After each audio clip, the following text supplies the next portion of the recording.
Hello दोस्तों, स्वागत है आपका मेरी यूट्यूब चैनल पे।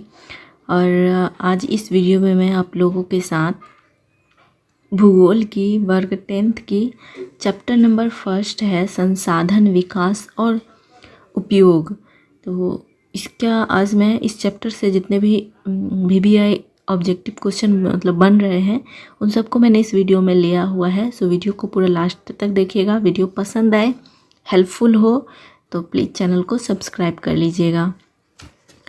और इस चैनल पे मेरे अलग अलग प्लेलिस्ट बने हुए हैं जिसमें कि हिस्ट्री के भी हैं, सिविक्स के भी हैं, आप उसको भी चेक कर सकते हैं एक बार।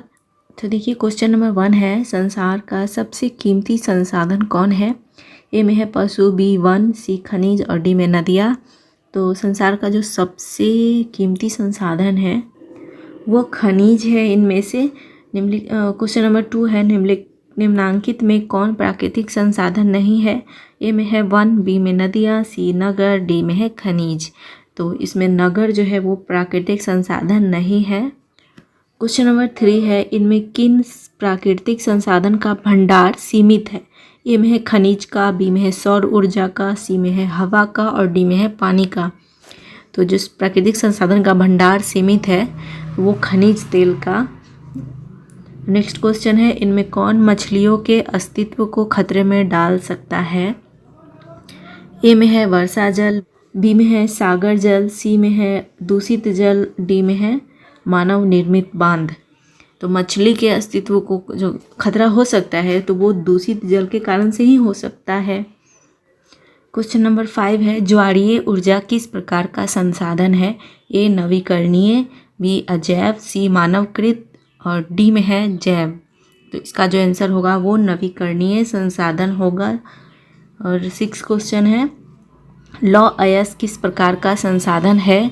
ए नवीकरणीय संसाधन, बी अनवीकरणीय, सी में है जैव और डी में है मानवकृत।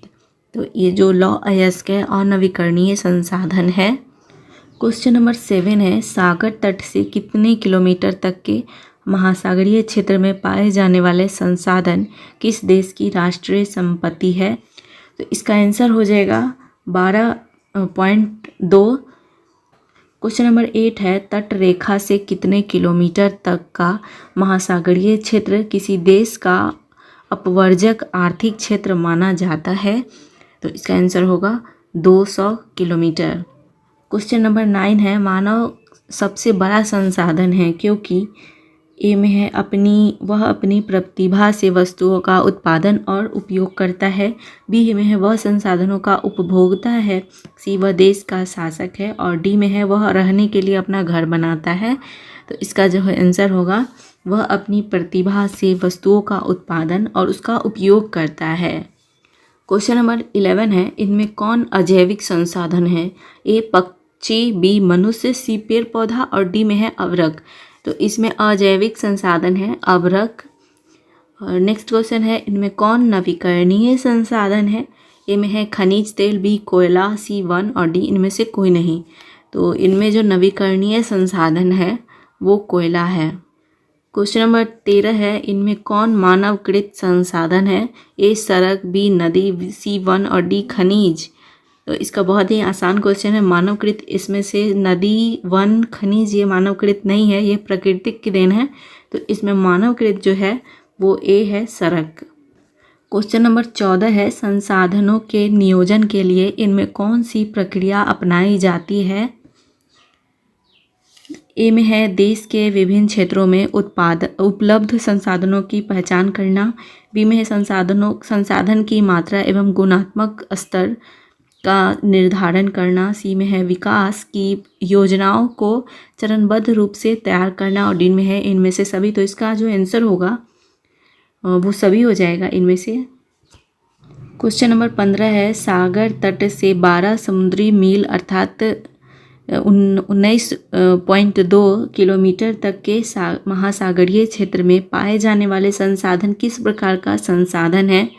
तो ए में है निजी, बी में है राष्ट्रीय, सी में है अंतर्राष्ट्रीय और डी में है इनमें कोई नहीं। तो इसमें जो है वो राष्ट्रीय हो जाएगा इसका answer, option number B. Question number 16 है, झारखंड का स्वर्ण क्षेत्र किस प्रकार के संसाधन का उदाहरण है? ए में है संचित भंडार, बी में है ज्ञात भंडार, सी में है भंडारित और डी में है सामान्य। तो इसका आंसर होगा ए संचित भंडार। नेक्स्ट क्वेश्चन है, इनमें किसका कार्य संसाधन नहीं कहलाता है? ए में है भीखमंगा, बी में है फिल्म एक्टर, सी स्कूल या कॉलेज का शिक्षक और डी में है धनोपार्जन में लगा चित्रकार। तो इसका जो सही आंसर होगा वो ए होगा, भीखमंगा जो होता है।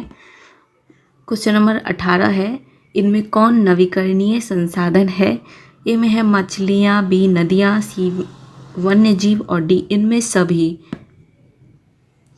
तो इनमें जो नवीकरणीय संसाधन है वो डी हो जाएगा इसका आंसर, सभी इसमें नवीकरणीय संसाधन है।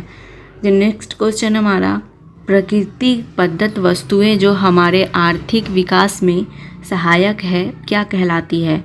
तो ये जो है सीधा मैंने इसका आंसर बता दिया है, ये जो है संसाधन कहलाती है। क्वेश्चन नंबर 20 है, संसाधन हुआ नहीं करते बना करते हैं, ये किसने कहा था? तो ये जो थे वो भूगोलवेता जिमरमैन ने इसको कहा था। और नेक्स्ट जो है ये क्वेश्चन है, संसाधनों के वर्ग है। तो इसमें मैंने ऐसे ही मुझे बुक से कुछ इम्पोर्टेंट पॉइंट लगे तो मैंने इसको नोट कर लिया था आपको बताने के लिए। तो ये जो है प्राकृतिक संसाधनों के वर्ग में जो आते हैं वो प्राकृतिक आते हैं, मानवकृत आते हैं और मानव खुद आता है। और भूमि, जल, वायु, वन, पशु, खनिज आदि प्राकृतिक संसाधन है। भवन, सड़क, रेल और आदि ये सब मानवकृत संसाधन है, इसको मानव बनाता है ना। और मानव स्वयं अपनी कार्य क्षमता, कुशलता और तकनीकी जानकारी आदि के कारण संसाधन है। वो खुद मानव तो खुद संसाधन है। और क्यों है तो ये भी इसमें बताया गया है कि वो स्वयं अपनी ज़रूरत के हिसाब से अपनी कुशलता, तकनीकी जानकारी आदि के कारण। देखिए एक क्वेश्चन है 22 नंबर, संसाधनों का वर्गीकरण, इसको मैंने अलग अलग बताया है। तो ए में देखिए एक तरफ लिखा हुआ है उपलब्धता के आधार पर, और ये उपलब्धता के आधार पर ये प्रकृति पदार्थ हो जाएगा और मानवकृत होगा। और बी में है स्रोत या उत्पत्ति के आधार पर, तो स्रोत या उत्पत्ति के आधार पर जैविक और अजैविक होगा संसाधन। सी में है पुनः प्राप्ति के आधार पर, तो ये पुनः प्राप्ति के आधार पर ये तो साफ है, पता ही होगा, ये नवीकरणीय और अनवीकरणीय होता है। डी में है स्वामित्व के आधार पर, तो निजी, सामुदायिक, राष्ट्रीय और अंतर्राष्ट्रीय ये स्वामित्व के आधार पर हो जाएगा। और ई में है विकास के स्तर के आधार पर, तो ये होगा वो संभाविक और संभाव्य होता है ना, ज्ञात, भंडारित और संचित, इसके आधार पर ये विकास के स्तर के आधार पर हो जाता है। क्वेश्चन नंबर 23 है, हमारे पास हर व्यक्ति की आवश्यकता की पूर्ति के लिए बहुत कुछ है, लेकिन किसी के लालच की संतुष्टि के लिए मतलब उस लालच की जो संतुष्टि होती है के लिए नहीं है। तो किसने कहा था? तो ये गांधी जी ने कहा था, और बिल्कुल सही भी है ये। आपको जितनी ज़रूरत है उतना तो आपके पास होता है, लेकिन आप जब लालच एक होता है ना, जब तक आप की वो लालच अगर आप में आ जाए तो आपको फिर कभी संतुष्टि नहीं हो सकती है। और नेक्स्ट 24 नंबर क्वेश्चन है, 1987 में ब्रूटलैंड कमीशन ने अपनी रिपोर्ट में क्या कहा? तो ये इन्होंने कहा सतत पोषणीय विकास की संकल्पना प्रस्तुत की और संसाधन संरक्षण की सिफारिश की। और एक ये 25 नंबर क्वेश्चन है स्कॉट होल में, ये क्वेश्चन नहीं है, ये अच्छा सा पॉइंट था, वही है बुक से। स्कॉट होम में पर्यावरण संरक्षण के निर्मित पहला विश्व शिखर जो सम्मेलन हुआ था, वो क्वेश्चन देखिए यहाँ पे बन रहा है, इसमें बहुत सारे क्वेश्चन बन रहे हैं। विश्व शिखर सम्मेलन कब हुआ था? पहली बार जून 1972 में आयोजित किया गया था। इसमें उपस्थित सदस्यों ने समवेत स्वर में पर्यावरण संरक्षण करने का संकल्प लिया था। इसी के बाद पूरे विश्व में प्रतिवर्ष 5 जून को पर्यावरण दिवस के रूप में मनाया जाता है।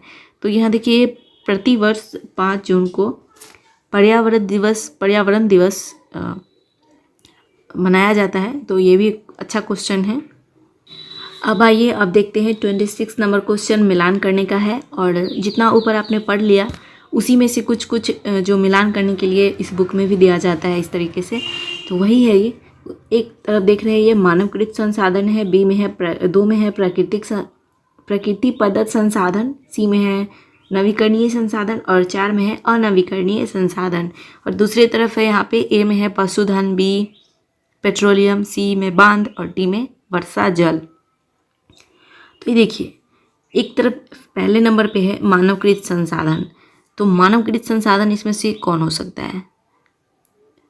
पेट्रोलियम है नहीं, वर्षा जल भी नहीं हो सकता।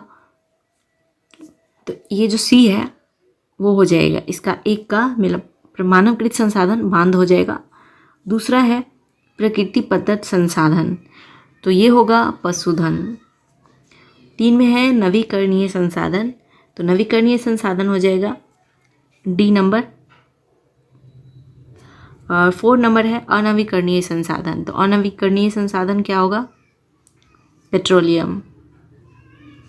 तो ये रहे इसका बहुत ही ज़्यादा महत्वपूर्ण क्वेश्चन इस चैप्टर से। तो नेक्स्ट चैप्टर अगर आप देखना चाहते हैं बिल्कुल कमेंट करें। और पसंद आया वीडियो बहुत हेल्पफुल हुई होगी। 10th के लिए बोर्ड के लिए हर स्टेट के बोर्ड के लिए काफ़ी इंपॉर्टेंट है। यही सब चीज़ें हर स्टेट में पढ़ी जाती है। थोड़ा बहुत आगे पीछे होता है, बस यही इतना ही अंतर है, बाकी पढ़े तो यही सब चीज़ जाते हैं। सो वीडियो हेल्पफुल हुई हो तो बिल्कुल लाइक कीजिएगा और चैनल को सब्सक्राइब कर लीजिएगा। सो मिलते हैं इसी बुक से, इसी क्लास 10th के बुक से ही अगले चैप्टर में। तब तक के लिए बाय बाय।